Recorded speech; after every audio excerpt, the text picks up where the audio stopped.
Ukrainian President Volodymyr Zelenskyy has continued his phone conversations with world leaders with a video and written press statement on Saturday saying that the world leaders must ensure that the Russian President Vladimir Putin is not allowed to deceive the world again, insisting that Putin has used Russian army, intelligence services and mercenaries over 30 years to bring death to America, Europe, Africa, Middle East, Syria. This, Zelenskyy stated after he began special defense campaign with phone conversations with world leaders following strained relationship with one of the countries that has majorly assisted Ukraine in its defense against Russia since 2022 when the war began. United States, U.S. President Donald Trump, who threatened to stop military aid to Ukraine, claiming that Ukraine started the war it knows it cannot win, calling President Volodymyr Zelenskyy a modestly successful comedian and a dictator that deceived the immediate past U.S. President Joe Biden to commit over $350 billion of U.S. taxpayers' money on a war the North America country will not get any profit in return, with the Ukrainian president accusing Donald Trump of disinformation and saying that Putin-led Russia has intensified attacks and launched massive bomb destructions on Ukraine cities and villages during the week of Donald Trump's outburst. President Volodymyr Zelenskyy, while responding to the accusations made against him by President Donald Trump, said that the U.S. president is living in disinformation space. Joe Biden is a very dumb man, President Trump said, criticizing former President Biden's handling of the Russia-Ukraine conflict and his approach to Vladimir Putin during an appearance on The Brian Kilmeade Show during the week. President Donald Trump had said on Tuesday that Ukraine was responsible for Russia's invasion of the country 3 years ago, arguing Kyiv could have made a deal to avoid the conflict. "You should have never started it," Trump said of Ukraine while criticizing President Volodymyr Zelenskyy, who had expressed concern that his country was not included in talks between the US and Russia in Saudi Arabia. "I think I have the power to end this war, and I think it's going very well. But today I heard, oh, well, we weren't invited." "Well, you've been there for 3 years," Trump told reporters at his Mar-a-Lago resort. "You should have never started it.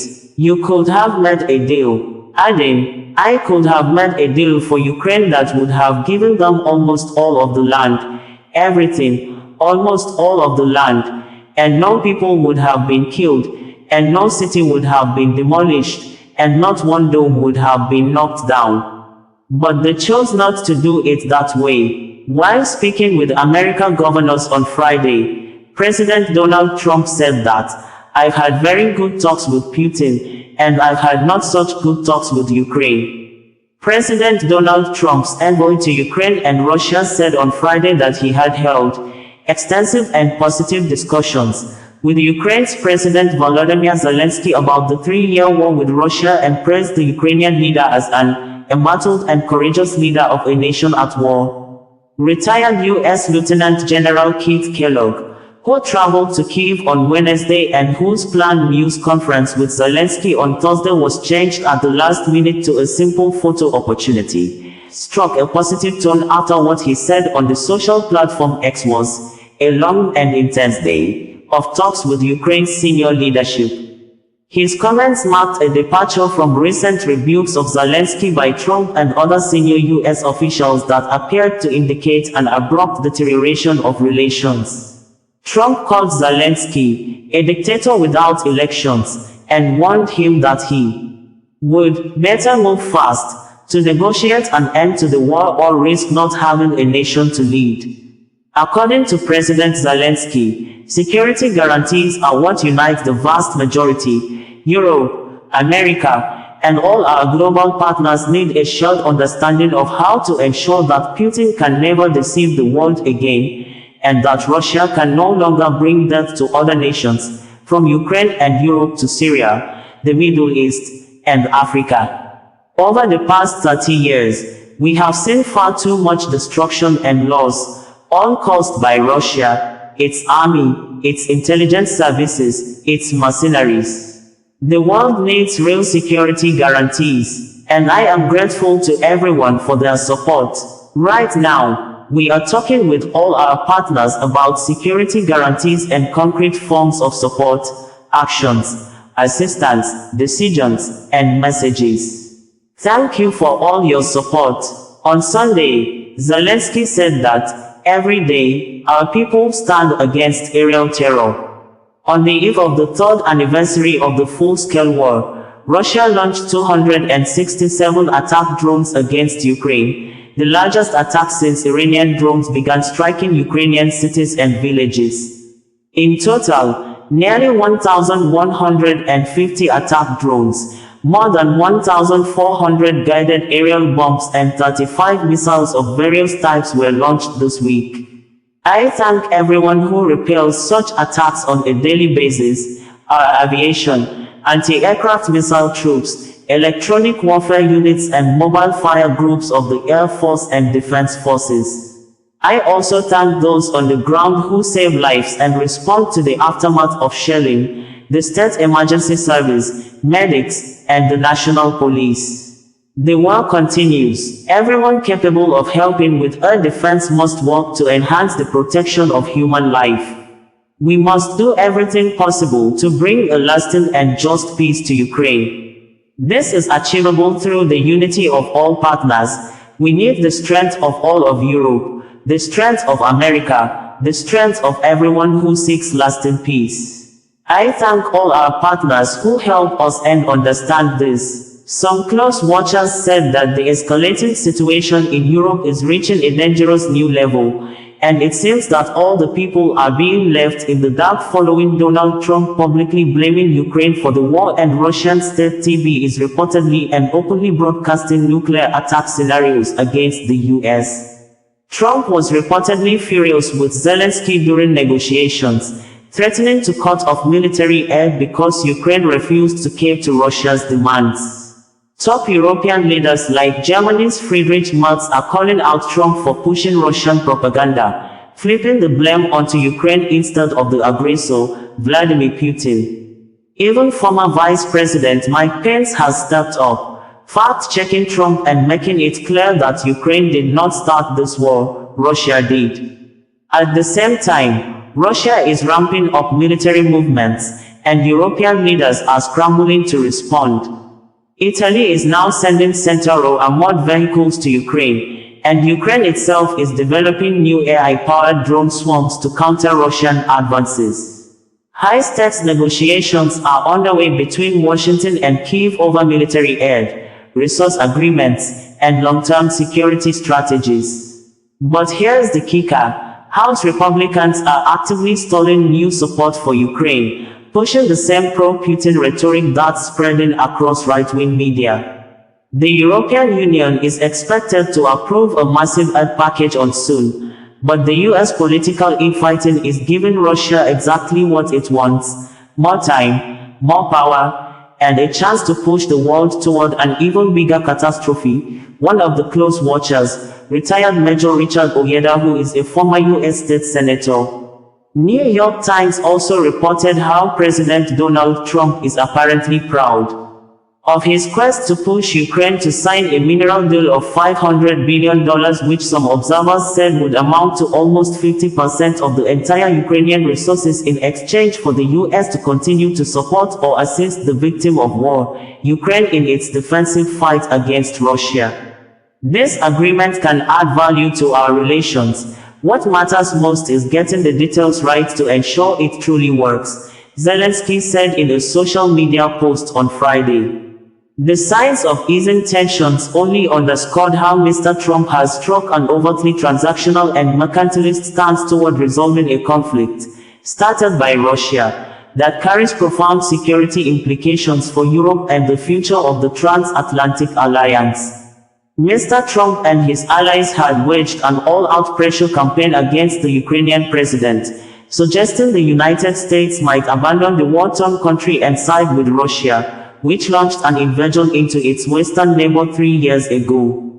During a radio interview Friday with the Fox News host Brian Kilmeade, Mr. Trump said he was tired of hearing that Russia was to blame for the war, as he painted Mr. Zelensky and his predecessor, President Joseph R. Biden, as the true problems. Every time I say, oh, it's not Russia's fault, I always get slammed by the fake news, Mr. Trump said. But I'm telling you, Biden said the wrong things. Zelensky said the wrong things. Mr. Trump emphasized he wanted rare earth and other minerals from Ukraine in exchange for any support from the United States. Who knows what rare earth is worth, you know, but at least it's something, Mr. Trump said. In the Oval Office, Mr. Trump continued to rail against Ukraine and Mr. Biden for not extracting more demands out of the country.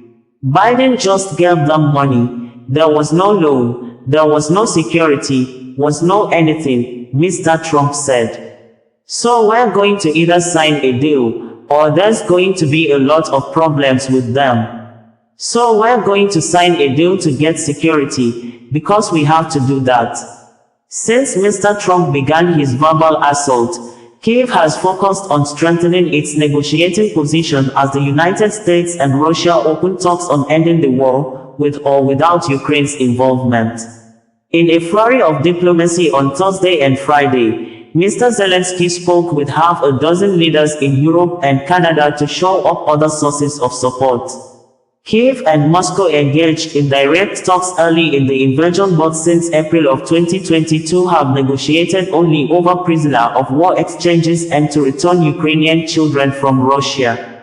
The idea of trading natural resources for U.S. assistance was first put forward by Ukraine, but Mr. Zelensky balked when the U.S. proposal suggested that Kyiv provide access to profits from 50% of the country's minerals and energy resources. Mr. Zelensky had also objected that the deal included no American security commitments. Several aides to Mr. Zelensky believe that a new version of the agreement under discussion on Thursday addresses those concerns, and have now advised Mr. Zelensky to sign it, a person familiar with discussions in the Ukrainian government about the U.S. proposal said on Friday. The shift in some Ukrainian officials' stance on the deal was first reported by Axios, according to the New York Times. We're signing an agreement hopefully in the next fairly short period of time that will assure us that we get $400 minus $500 billion back. President Donald Trump speaks about Ukraine possibly giving the United States minerals and ending the war. Head of the Catholic Church, Pope Francis is not out of danger and his health worsened on Saturday evening, says Vatican. The Vatican made this known a few moments ago, saying the health condition of the Catholic Pope has worsened more than it was on Friday and the health of the Catholic Church is uncomfortable. The Vatican said the 88-year-old Pope Francis, who is being treated in hospital for double pneumonia, will not appear in public on Sunday to lead his usual weekly prayer with pilgrims for a second consecutive week. In quote, Vatican stated in the press release thus, the Holy See press office issued the following medical update on Pope Francis on Saturday evening. The condition of the Holy Father continues to be critical. Therefore, as explained yesterday, the Pope is not out of danger. This morning, Pope Francis experienced an asthma-like respiratory crisis of prolonged intensity, which required the administration of high-flow oxygen. Today's blood tests also revealed thrombocytopenia, associated with anemia, which required the administration of blood transfusions. The Holy Father remains alert and spent the day in an armchair, although he is more uncomfortable than yesterday. At the moment, the prognosis remains guarded. It would be recalled that during the week, Pope Francis had privately told his aides that he may not survive his current battle with pneumonia and is making preparations for his legacy, including considerations for his successor. Pope Francis, who was diagnosed with pneumonia in both lungs and admitted to a hospital in Rome with bronchitis last Friday, slept well overnight and ate breakfast on Wednesday, the Vatican said. A source at the institution said the pontiff was not suffering heart problems and was breathing on his own, without the aid of a respirator. They said he was sitting up in an armchair at times, and it was understood that he is under strict orders from his medical team to rest. The Vatican said Pope Francis had a peaceful night, a day after revealing the 88-year-old pontiff has pneumonia in both lungs. The Pope is under strict orders to rest and is not allowed visitors, but he has been signing documents and making phone calls from the hospital. According to the Vatican, Pope Francis was diagnosed with a polymicrobial respiratory tract infection. Recent tests reveal a complex clinical picture, requiring an extended hospital stay for the 88-year-old pontiff in Rome. Local media reported that the Vatican is reportedly making preparations for Pope Francis's funeral amid concerns over the 88-year-old pontiff's declining health. The blood tests, evaluated by the medical staff, show a slight improvement, particularly in the inflammatory markers, according to the previous press release issued by the Holy See Press Office on Pope Francis's health on Wednesday evening. It described the Holy Father's condition as stable. Continuing, the statement explained the Pope had breakfast in the morning and then engaged in work activities with his closest collaborators. Before lunch, he received the Eucharist. In the afternoon, Pope Francis received a visit from the Italian Prime Minister, Giorgia Meloni, with whom he privately spent 20 minutes. The Pope's funeral is allegedly being rehearsed after the 88-year-old warned he may not survive pneumonia.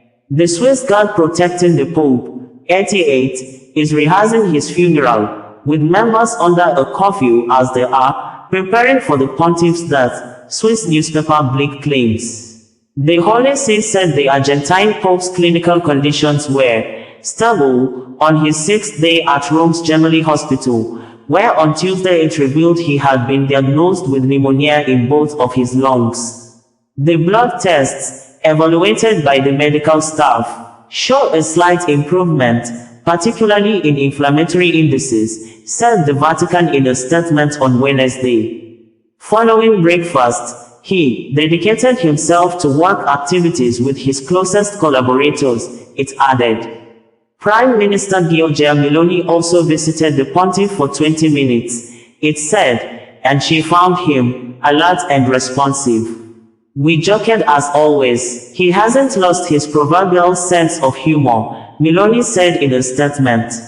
The double pneumonia diagnosis caused widespread alarm over the Pope's health, after a series of issues in recent years, from colon and hernia surgery to problems working. Economic and Financial Crimes Commission, EFCC, have handed over millions of naira recovered from internet criminals to representatives of the fraud victims in America, Spain and Switzerland, just as the EFCC arraigned a lawyer for 1.3 billion naira's forex fraud in Uyo and more 35 Chinese nationals for cyber-terrorism's internet fraud in Lagos State. EFCC, in numbers of news releases during the week, disclosed this as presented verbatim below. EFCC hands over $132,362.43, 78,566,324 nairas and 81 kobos to foreign victims of fraud. As a gesture of its commitment to tackling economic and financial crimes and offering restitution to victims of fraudulent practices, the Economic and Financial Crimes Commission, EFCC, has handed over a total sum of $132,362 United States dollars, 43 cents, 78,566,324 naira, 81 kobo to American, Spanish and Swiss victims of local fraudsters. The handover, which was performed by the executive chairman of the commission, Mr. Ola Olukoyede, took place on Friday, February 21, 2025 at the EFCC's corporate headquarters in Jabi, Abuja. A delighted Olukoyede observed that the event is a demonstration of the commitment of the federal government of Nigeria and that of President Bola Ahmed Tinubu to the fight against corruption and financial crimes. A commitment to good governance, a commitment to stimulating the economy, and a commitment to prove to the entire world that Nigeria is not a safe haven for financial crimes. A commitment to international cooperation and international synergy in the fight against financial crimes, which you will agree with me, has become a global crime. Speaking further, he said, "We are here to demonstrate that the federal government of Nigeria, through the Economic and Financial Crimes Commission, EFCC is ready to do everything possible to prevent financial crimes from being perpetrated in our system. And when one has taken place, to investigate where assets are involved, to trace, to recover and where necessary, prosecute. We don't just recover, we restitute the victims. We are here this morning to restitute those who were victimized through the perpetration of economic and financial crimes. It is important to know that once proceeds of crime are recovered, the most responsible thing to do is to restitute the victims. Handed over in addition to money are vehicles and real estate to citizens of Spain, United States of America and Switzerland. Acting Ambassador of Spain to Nigeria, Maria Higon Velasco received the sum of $1,300. $1,300 and evidence of 30 million nairas already transferred to the Embassy of Spain in Nigeria for onward transmission to a victim, Maria del Rosario San Jose. Florent Gil, Senior Political Officer, First Secretary, Embassy of Switzerland received $100,011.43, $100,011.43 on behalf of a victim, Chanta Helen Lavancy, formerly known as Chanta Helen Meda. Charles Smith, Legal Attaché, Federal Bureau of Investigation, FBI, Embassy of the United States received the sum of $7,344, $7,344, 7,963,483 nairas and 35 kobos, 7,963,483 naira, 35 kobo, and Bitcoin cryptocurrency valued at $4,470, $4,470 on behalf of the United States Embassy in Nigeria for onward transmission to a victim, Maria Jesus Brokel. Also received by Smith was Mercedes-Benz E554 Matic chassis number WDDHF9AB6AA111112, Mercedes-Benz C450 AMG with chassis number WDD20J0641F282467, and one residential bungalow, located at 1719 Seaman Street, Ungwar Maijero, Kaduna State on behalf of the United States Embassy in Nigeria for onward transmission to the crime victim. Additionally, Smith received the sum of $7,527, $7,527 on behalf of the United States Embassy in Nigeria for onward transmission to the victim of the crime, Michael Smith. He also received the sum of $11,710, $11,710 on behalf of the United States Embassy in Nigeria for onward transmission to the crime victim, Cheryl Williams. Lastly, Smith received the sum of 32,639,358 nairas and 11 kobos, 32,639,358 naira, 11 kobo on behalf of the United States Embassy in Nigeria for onward transmission to the crime victim, Mama Maro. In her remarks, Her Excellency Velasco expressed gratitude, adding that, "This is a sign of the collaboration between Nigeria and Spain and we are very grateful for this collaboration." Smith said, "As the FBI legal attaché and the representative of the U.S. government, I want to say we personally appreciate this. Many here may not understand what the impact this does to the victims. This gives them complete closure and it allows them to feel whole again. So we really do appreciate and we thank the EFCC. The EFCC is just not operating in Nigeria. The EFCC is a major global contender and you should recognize that every time." On behalf of the government of Switzerland, Gil thanked the government of Nigeria and EFCC for the recovery and restitution. "I thank the Nigerian government and especially the EFCC for the work they have done to combat internet fraud and other financial crimes. Today's restitution of money obtained from a Swiss citizen demonstrates the effectiveness but also integrity, professionalism, courage and collaboration that occur between Nigeria and Switzerland. So, thank you for this exemplary collaboration and work in making the digital world safer and better regulated. Switzerland will continue to work alongside the Nigerian government in the service of the security of our respective people. So thank you again, he said. The Permanent Secretary, Foreign Affairs Ministry, Umar Ahmed, thanked Olukoyede for his efforts in the anti-corruption fight and conveyed the felicitation of the Honorable Minister for Foreign Affairs, Yusuf Toga, and the ministry to the EFCC and the Nigerian government. According to him, this is really an unprecedented development, and you cannot believe the impact that this development will have on the mandate of the ministry, because it makes our work a whole lot easier, because it really enhances the credibility of Nigeria in the international scene.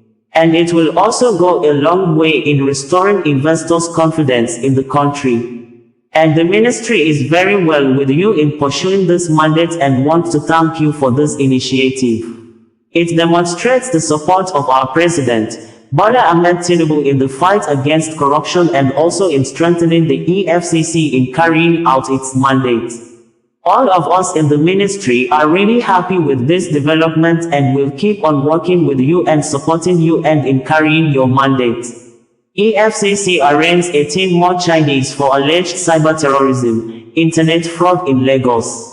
The Lagos Zonal Directorate of the Economic and Financial Crimes Commission, EFCC, on Thursday, February 20, 2025, arraigned additional 18 Chinese before Justice Daniel Oshiago of the Federal High Court, sitting in Ikoyi, Lagos. They are Hoang Bo, Xiao Zhen, Lai Rui Feng, Deng Weiqian, Fu Min, Qin Xiaoyong, Li Dong, Li Dewen, Luo Maoyang, Zhao Xiaohui, Du Jifeng, Lu Hairong, Lu Nini, Lu Gang, Sun Qi, Zhang Jian, Peng Fa Li and Huo Wen. G. They are among the 792 member cryptocurrency investment and romance fraud suspects arrested on December 10, 2024, in Lagos, in a sting operation tagged Eagle Flush Operation by EFCC operatives. The suspects were arraigned on separate charges, bordering on cybercrimes, cyber-terrorism, possession of documents containing false pretense and identity theft. One of the charges reads that Hoang Bo, Xiao Zhen, Lai Rui Feng, Genting International Company Limited and A DAO, at large, sometime in December 2024, in Lagos, within the jurisdiction of this honorable court, conspired with yourselves to commit an offense, to wit, cause to be accessed computer systems for the purpose of destabilizing and destroying the economic and social structure of Nigeria, and thereby committed an offense contrary to Section 27, 1b and punishable under Section 18, 1 of the Cybercrimes Prohibition, Prevention, etc. Act, 2015. They all pleaded not guilty to the charges when they were read to them, following which prosecution counsel, Nemeka Omwa, asked the court for a trial date and for the defendants to be remanded in the appropriate correctional center. Justice Oshiago adjourned the matter till May 5, 2025 for trial, and ordered that they be remanded at the Correctional Custodial Center. EFCC arraigned 17 Chinese for alleged cyber-terrorism, internet fraud in Lagos. The Lagos Zonal Directorate of the Economic and Financial Crimes Commission, EFCC, on Friday, February 21, 2025, arraigned 17 more Chinese and a company, Genting International Company Limited, before Justice Musa Kakaki and Justice Daniel Oshiago, both of the Federal High Court, sitting in Ikoyi, Lagos, for fraud. They are Mao Yuyi, Li Chen Long, Dai Li, Yu Hai Qin, Jia Yang, Jia Ji, Hao Tao Kun, Lu Juan, Zhao Shaolian, Xiao Zichen, Zhang Sanfeng, Li Zongchan, Chen Guiping, Su Jianfu, Su Zongzhen, Wang Ji, and Zhen Zerong. The defendants are among the 792 member cryptocurrency investment and romance fraud suspects arrested on December 10, 2024, in a sting operation tagged Eagle Flush Operation by EFCC operatives. They were arraigned on separate charges bordering on alleged cyber-terrorism, cybercrime, possession of documents containing false pretense, and identity theft. While GM0 were arraigned before Justice Kakaki, the remaining 15 were arraigned before Justice Oshiago. The charge against he reads, that you, Maubi Yuye and Genting International Company Limited sometimes in December 2024 at Lagos within the jurisdiction of this Honorable Court, willfully caused to be accessed computer system for the purpose of destabilizing and destroying the economy and social structure of Nigeria and thereby committed an offense contrary to and punishable under Section 18 of the Cybercrime Prohibition, Prevention, etc. Act, 2015, as amended, 2024. The charge against G reads, that you, 1G aka Su Zongchen, and Genting International Company Limited, sometime between the 29th of November, 2024 and 10th of December, 2024 at number 7, Oyinjolayemi Street, Victoria Island, Ikoyi, Lagos, within the jurisdiction of the Federal High Court of Nigeria willfully caused to be accessed, computer systems which were organized to destabilize the social and economic structure of the Federal Republic of Nigeria, when you secretly procured and employed several Nigerian youths for identity theft and other computer-related fraud, and you thereby committed an offense, contrary to and punishable under Section 18 of the Cybercrimes Prohibition, Prevention, etc. Act, Laws of the Federation of Nigeria, 2015 as amended.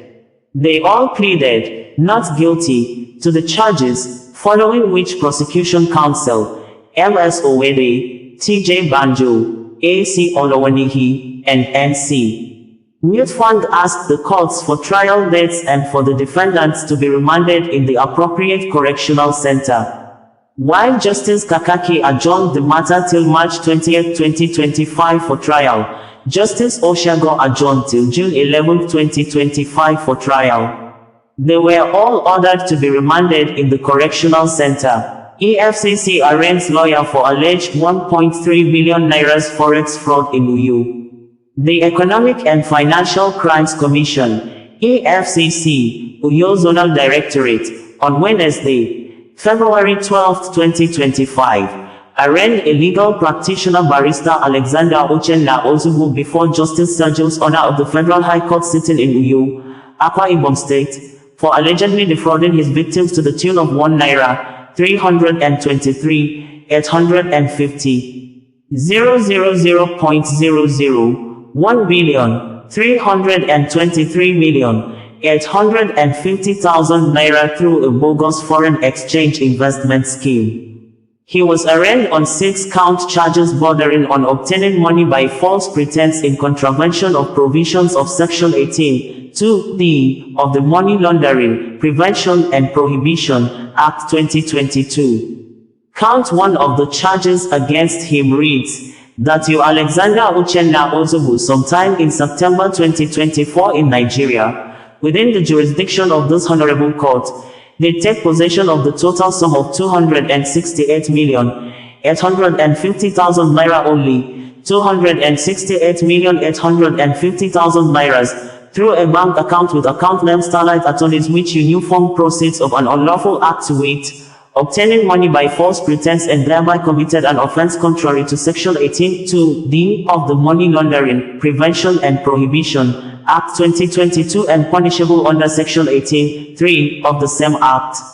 Count 2 reads, that you Alexander Uchenna Ozugbo sometime in July 2024 in Nigeria, within the jurisdiction of this Honorable Court, they take possession of the total sum of 213 million naira only, 213 million nairas, through a bank account with account name Starlight Attorneys which you knew formed proceeds of an unlawful act to wit, obtaining money by false pretense and thereby committed an offense contrary to Section 18 2D of the Money Laundering, Prevention and Prohibition, Act 2022 and punishable under Section 18 3 of the same Act.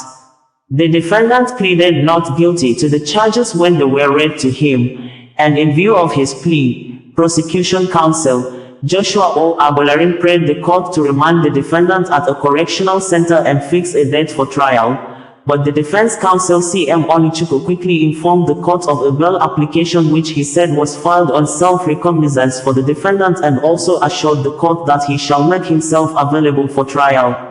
After listening to both counsels, Justice Honor granted bail in the sum of 500 million naira. 500 million naira only with two sureties in like sum. The sureties must be civil servants of grade level 12 and above, and must have landed properties within the jurisdiction of the court. The court also ordered the defendant to deposit his international passport and two recent passport photographs with the court. Ozugbo was docked on the claims of four petitioners that alleged that he presented himself as a registered bureau de change operator with the Central Bank of Nigeria, through which he earned their trust and collected the passwords to their betting accounts and promising that he was going to help them fund their accounts, but ended up diverting their funds. Investigation into the allegations revealed that the defendant was operating a Ponzi scheme under the guise of exchanging dollars for his victims and channeling more. Bringing you the news in a more digital way.